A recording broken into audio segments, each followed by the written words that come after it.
राजा के यहाँ बुद्ध का जन्म हुआ। पिता ने ज्योतिषियों को बुलाकर भविष्य पूछा। उन्होंने कहा, या तो ये होगा और या तो ये साधु होगा।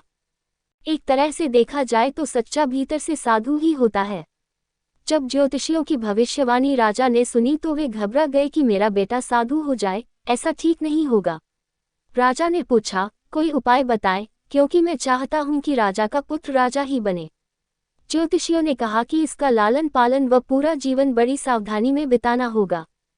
आपका पुत्र सिद्धार्थ कभी किसी बूढ़े व्यक्ति को न देखे, कभी किसी बीमार व्यक्ति को न देखे और कभी किसी मरे हुए व्यक्ति को न देखे। जब तक ऐसा होगा तब तक वे राजा ही बने रहेंगे, अगर ऐसा नहीं हुआ तो वे साधु बन जाएंगे। राजा शुद्धोधन ने अपने पुत्र सिद्धार्थ के लिए बढ़िया से बढ़िया, बड़े बड़े महल, अच्छे से अच्छा भोजन, दास दासियां और खाने पीने के सामान आदि वस्तुओं के ढेर लगा दिए। पिता ने पुत्र को सुख सुविधाओं में इतना उलझा दिया कि उसे बाहर का संसार याद ही नहीं आया। शुद्धोधन ने समझ लिया कि अब इतने सुखों के आगे साधु बनने का प्रश्न ही उपस्थित नहीं होता। वे निश्चित हो गए। राजा शुद्धोधन ने बिल्कुल पक्की व्यवस्था कर रखी थी कि उनका पुत्र सिद्धार्थ जीवन में कभी भी वृद्धा, बीमार और मृतक व्यक्ति को देख न सके, क्योंकि वे अपने पुत्र को खोना नहीं चाहते थे। सिद्धार्थ का जीवन ऐश्वर्य और सुख सुविधाओं में बीत रहा था। उनके जवान होने पर एक सुंदर कन्या यशोधरा से उनका विवाह हो गया। विवाह हो जाने पर शुद्धोधन की आधी चिंता मिट गई। अब तो शादी हो गई, अब कहाँ जाएगा? अब तो मेरा पुत्र बंधन में बंध गया है, अब उसके कहीं जाने का सवाल ही नहीं उठता। 1 वर्ष बाद बेटे का भी जन्म हो गया। उसका नाम राहुल रखा गया। अब राजा शुद्धोधन को बिल्कुल पक्का विश्वास हो गया कि अब ये कहीं नहीं जा सकता। एक दिन सिद्धार्थ ने कहा कि पिताजी, आज तक मैंने कभी अपनी राजधानी नहीं देखी, आपकी आज्ञा हो तो आज देख आऊं।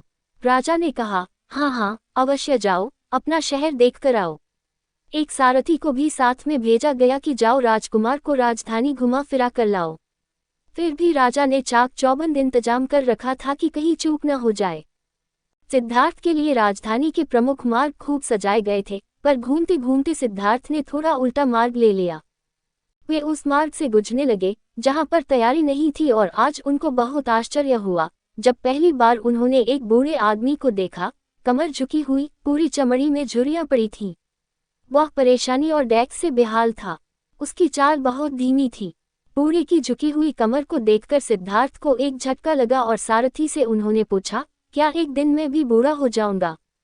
सारथी ने कहा, हाँ राजकुमार, हर व्यक्ति के जीवन में 3 अवस्थाएं आती हैं, बचपन, जवानी और बुढ़ापा। एक दिन तुम भी बुढ़ापे की अवस्था में जाओगे। हे राजकुमार, ये संसार का नियम है, चाहे गरीब हो या अमीर, सबका शरीर शिथिल अर्थात बूढ़ा होता है। राजकुमार सोच में पड़ गया। सारथी ने रथ को आगे बढ़ाया तो कुछ दूरी पर एक बीमार व्यक्ति मिला जो रोगों से घिरा हुआ था। उस पीड़ित व्यक्ति को देखकर राजकुमार का मन बहुत ही दुखी हुआ। राजकुमार ने पूछा, इसको क्या हुआ है? सारथी ने कहा, ये व्यक्ति बीमार है, इसलिए ये कराह रहा है। इस संसार में दुख और सुख दोनों हैं। यह अपने अपने भाग्य की बात है कि कोई दुखी है और कोई सुखी है। क्या मैं भी कभी बीमार हो सकता हूँ? सारथी ने कहा, आप यह विचार अभी छोड़ दें। समय बड़ा बलवान होता है। ये सारी बातें कर्मों पर निर्भर करती हैं। चाहे राजा हो या रंक, सुख दुख सब पर आते हैं। अगर शरीर में कोई रोग आना है तो वह आएगा। ये सब सुनकर राजकुमार सोच में पड़ गया। सारथी ने रथ को कुछ आगे बढ़ाया तो सामने से 4 कंधों के ऊपर एक अर्दी को जाते हुए देखा। राजकुमार ने ऐसा पहली बार देखा था। उसने सारथी से पूछा, यह क्या है? यह आदमी मर गया है, यह मुर्दा है। जो व्यक्ति मर जाता है उसको बांधकर शमशान भूमि में ले जाते हैं, फिर वहां पर उसे जला दिया जाता है। राजकुमार ने कहा, क्या सबको मरना पड़ता है? हाँ, सबको मरना पड़ता है। यह मृत्युलोक है। जो जन्म लेता है उसे कभी न कभी अवश्य ही मरना पड़ता है।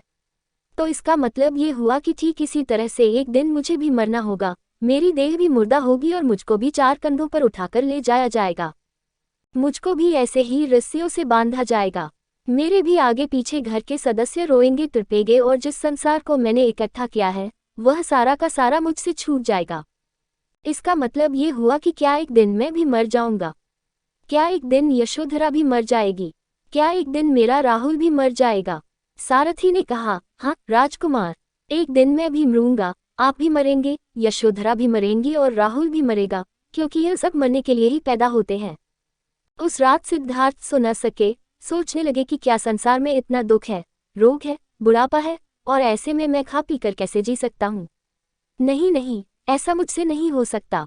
मुझे खोजना होगा उस तत्व को जो दैख, पीड़ा और शोक से रहित हो, जो भय, भ्रम और भूल से परे हो, जो अनंत आनंद से भरा हो, जिसे पाकर फिर और कुछ पाने की इच्छा न हो। सिद्धार्थ वैराग्य के शिखर तक पहुंच चुके थे। बस उसी रात को उन्होंने घर छोड़ दिया। सारथी से कहा कि नगर की सीमा से दूर ले चलो। नगर के बाहर पहुंचकर सारथी को लौटा दिया। फिर कई दिनों तक वन में चलते गए। एक घने पीपल के वृक्ष के नीचे आसन लगाकर ध्यान में लीन हो गए।